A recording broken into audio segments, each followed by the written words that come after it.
विधानसभा के चुनाव हो रहे हैं और ओपीएस के मुद्दे पे हम ये कहना चाहते हैं कि ये जो मुद्दा है ये राजनीति से प्रेरित है। क्यों प्रेरित है? 18 साल हो गए जो आज ये इस मांग को उठा रहे हैं। 18 साल पहले कहाँ थे? उस वक्त ये मांग क्यों नहीं उठाई? वीरभद्र सिंह की सरकार 2012 में बनी, उस वक्त ये मुद्दा क्यों नहीं उठाया? आज इस मुद्दे को क्यों उठा रहे हैं? हम भी इसके हक में हैं कि ओपीएस लागू होनी चाहिए। हम भी इस मुद्दे में हैं कि कर्मचारियों का समर्थन हम भी करते हैं। परंतु आप इस बात को देखिए, जब 2003 में अटल बिहारी वाजपेयी सरकार ने ये ओपीएस बंद की थी और एनपीएस लागू की थी, तो आप बताइए, साथ में उन्होंने नोटिफिकेशन ये भी कहा था कि जो राज्य सरकारें इसको लागू करना चाहती है करे, नहीं करना चाहती है मत करे। जैसे वेस्ट बंगाल ने नहीं किया, उन्होंने जारी रखा ओपीएस को। और हिमाचल प्रदेश में देश की पहली ऐसी सरकार थी वीरभद्र सिंह की, जिन्होंने कि केंद्र सरकार के साथ एमओयू साइन करके ओपीएस को बंद कराया। तो आज कांग्रेस पार्टी के जो बड़े बड़े नेता ये कह रहे हैं कि हम इसको बंद करेंगे, हम इसको लागू करेंगे। अरे भाई, मैं इनसे पूछना चाहता हूं कि आप ये राजनीति हिमाचल प्रदेश में तो मत करो और कर्मचारियों को मत भड़काओ। ना आपकी सरकार बननी है, ना ही जो ये लोग हैं आपको कोई वोट करेंगे इसमें। ये ठीक है कि छुटपुट जो इनके जो नेता है न्यू पेंशन स्कीम के, ये आज अगर आप वेरीफाई करो तो सारे कांग्रेस परिवारों से संबंधित हैं और वो इनको भड़का रहे हैं। आम जो कर्मचारी है वो बिल्कुल सोच रहा है कि बात ठीक है तो केंद्र सरकार करेगी। जब भी करेगी इसको खत्म हो, केंद्र सरकार ही करेगी। किसी भी राज्य सरकार को ये कोई अधिकार नहीं है कि वो जो है ओपीएस को लागू करेगी। मैं आज ये भी कहना चाहता हूं कि मुख्यमंत्री जयराम ठाकुर ने बड़ा डिटेल लेटर जो है प्राइम मिनिस्टर को लिखा कि भैया ये जो ओपीएस है इसको लागू करो। और भारत सरकार के विचाराधीन है, ऐसा नहीं है कि नहीं है भारत सरकार के विचाराधीन। वो भी समझते हैं कि चलो उस टाइम गलती हो गई और इसको अब जो है ओपीएस को लागू करने का एक समय आ गया।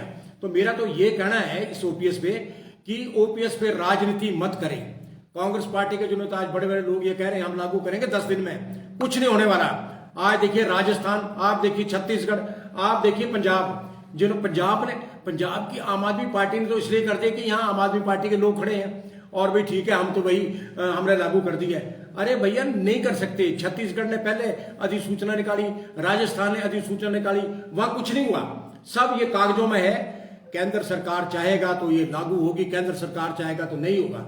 मेरा तो ये कहना है जितने भी ओपीएस के 1,16,000 जो कर्मचारी है, मेरी इनसे ये अपील है कि आप इनके कांग्रेसियों के बहकाव में मत आए। ना तो इनकी सरकार बननी है, सरकार बनेगी भारतीय जनता पार्टी की, मुख्यमंत्री बनेगा जयराम ही। और इसलिए बनेगा कि आप देखिए कि आज पेंशनों के 1,90,000 पेंशन है पूरे प्रदेश में। आप देखिए first chief minister of Himachal Pradesh पूर्व वीरभद्र सिंह सरकार ने कर्मचारियों को छन्नी कर दिया। जब कहा पीट रहा हूं मैं कि मैं इसको लागू करूंगा, मैं दूंगा, मैं पेंशन को जो 5, 10 से 15% का जो लाभ है वहां दूंगा। पेंशन में वहां 6-7 लाख रुपए खर्च करे। आप बताइए, कोई अधिसूचना नहीं निकली।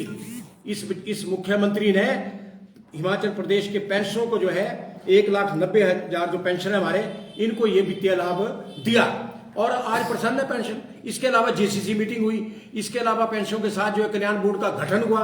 तो मतलब दर्जनों और दूसरी मांगे सरकार ने लागू की है। तो भैया जो सरकार कर्मचारियों की पेंशनों की सोचेगा, हम उसके साथ हैं, हमारा समर्थन उनके लिए है। दूसरी बात यह है कि आज आप देखो कि हिमाचल प्रदेश के अंदर कर्मचारियों को पंजाब वेतनमान भी मिला, कर्मचारियों को मिला, पेंशनों को मिला, 50-60 हजार एरियर भी नगद मिला। और अगली भी बात जो है, मेरी कल भी मुख्यमंत्री जी से बात हुई, उन्होंने कहा कि हम अपने मैनिफेस्टो में डालेंगे जो अगला जो एरियर है वो भी देंगे, डीए भी देंगे और दूसरी जो मांगे वो भी देंगे। कांग्रेस कहां से देगी? कांग्रेस की जड़ें तो खत्म हो चुकी पूरे देश में। कांग्रेस के बाद दिल्ली में कोई सरकार नहीं है। हिमाचल में तो बढ़ने वाली सवाल ही पैदा, कौन बनाता है हिमाचल में सरकारें? वो कर्मचारी पेंशन बढ़ाते हैं। मैं आपको एक और बात बताना चाहता हूं कि जो बाई इलेक्शन बीजेपी क्यों हारी, उसका एक कारण, मेन कारण यह था, नहीं तो बीजेपी कभी ना हारती बाई इलेक्शन भी। जितने भी पेंशन थे किसी ने कोई काम नहीं किया। पहली बात यह थी, क्योंकि पेंशन की मांगे नहीं हुई। अब मांगे हुई है, अब हम जो आपके सामने देखो, हम रिपीट करके बताएंगे। कर्मचारी पेंशन, मेरा तो इतिहास है, मेरी 70 साल उम्र होगी, मैं तो डॉक्टर परमार से लेकर आज तक जो है मुख्यमंत्री के साथ ही रहा। जो गलत करेगा उसका विरोध करेंगे, जो कर्मचारियों का समर्थन करेगा उसका हम भी समर्थन करेंगे तहे दिल से।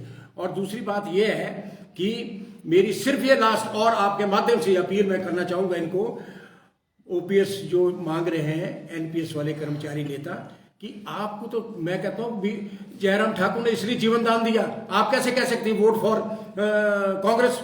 कंडक्ट रूल आपके ऊपर हावी है। इसने तो बेचारे ने किसी को चार्जशीट नहीं करा, किसी का कोई ट्रांसफर नहीं करा, किसी का कुछ नहीं करा।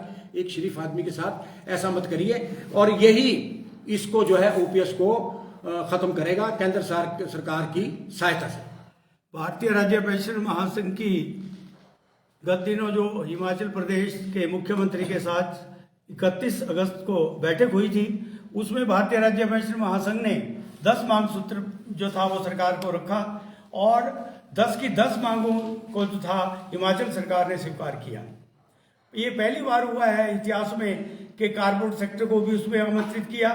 जहां तक वर्तमान सरकार की बात है, वर्तमान सरकार ने हमारा एक प्रमुख मुद्दा जो पेंशनों का चल रहा था, जो पिछली सरकारें इसको आज तक अटकाती रही, और इस सरकार ने एक बहुत बड़ा इशू जो हमारा 65-70-75 का था उसको दिया, जो सीधे 1,90,000 इससे हमारे पेंशन प्रभावित होते हैं। और दूसरे अन्य जो हमने रखे सरकार के सम्मुख, सरकार ने सभी मांगों को स्वीकार किया और अपने कार्यकाल के अंदर 1,500 करोड़ से भी अधिक के वित्तीय लाभ जो है सरकार ने कर्मचारी और पेंशनों को जारी किए हैं। इसलिए भारतीय राज्य पेंशन महासंघ वर्तमान सरकार के साथ इसलिए खड़ा है क्योंकि ये वर्तमान सरकार, जयराम सरकार जो है, कर्मचारी, पेंशनरों की, अन्य जो बेरोजगार हैं, युवा और हर वर्ग की हितैषी है। जितनी इस सरकार ने जो भी इसमें कर सकती थे इसने सरकार ने कार्य किए हैं। और हमने सरकार जो हमारी अन्य मांगे हैं, हम जो वर्तमान आगे सरकार ये रिपीट होगी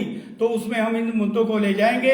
और ये जो कुछ लोग भ्रमित प्रचार कर रहे हैं, गलत प्रचार कर रहे हैं, जैसा कि अभी गोपाल वर्मा जी ने आपके सामने स्थिति स्पष्ट की, हिमाचल प्रदेश में जो कर्मचारी और पेंशनों का योगदान जो रहा है, हमेशा हमारी 5 लाख के करीब संख्या बनती है कर्मचारियों को मिलाकर के। हिमाचल में सरकारें आने और जाने का जो जिम्मेदारी रहती है और जिनका बहुत बड़ा योगदान रहता है, हम सबका रहता है। इसलिए भारतीय राज्य पेंशन महासंघ जो है वर्तमान सरकार को अपना समर्थन दे रहा है। एक रह गया सर, वीरभद्र सिंह की सरकार 2012 में कैसे आई? इससे पहले देखिए, जो प्रदेश के 12.5 लाख बेरोजगार थे, इन्होंने अपने चुनाव घोषणा पत्र में लिखा कि बेरोजगारों को 1,000 रुपया जो है भत्ता देंगे, 1,000 रुपया भत्ता देंगे। ठगा इन्होंने, इनका काम ठगने का है। और उसके अलावा पेंशन को कहा कि जब हमारी सरकार आएगी तो ये 5, 10, 15 का प्रतिशत का ये भी हम देंगे। तो इनका तो मैनिफेस्टो ही झूठा है। आप बताइए कि कह रहे हैं कि 1,500 रुपए महिलाओं को देंगे, कहां से देंगे? पैसा सरकार के पास है नहीं। अगर मान लो 2 मिनट के लिए इनकी सरकार बढ़ भी जाती है, ये तो दिवालियापन हो जाएगी।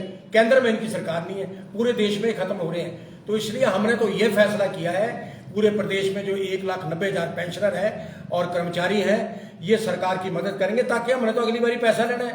हमारा तो एरियल में भी रह गया है, डीए भी रह गया है, दूसरी और मांगे भी रह गई है, जिसका आश्वासन जो है मुख्यमंत्री जयराम ठाकुर ने दे दिया है। आपको पूछना चाहे तो सर, प्रदेश और केंद्र में डबल इंजन की सरकार रही है, ऐसा क्या हुआ कि डबल इंजन की सरकार होने के बावजूद भी जो है प्रदेश में ओपीएस लागू नहीं हुआ? इस पर आपका क्या कहना है? मैंने इस पे अपनी स्थिति स्पष्ट करी।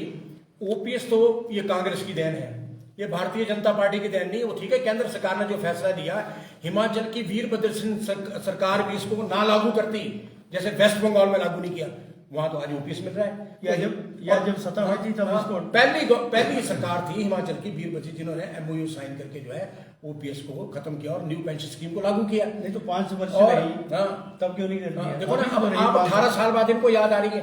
18 साल इन्होंने क्या देखा कि जयराम शरीफ मुख्यमंत्री है, सभी लोगों को दे रहा है, जितनी डिपार्टमेंटल एसोसिएशन है सब पोस्टें भर रहा, दे रहा, सब कुछ कर रहा, आंगनबाड़ी, दूसरे तीसरे सारे।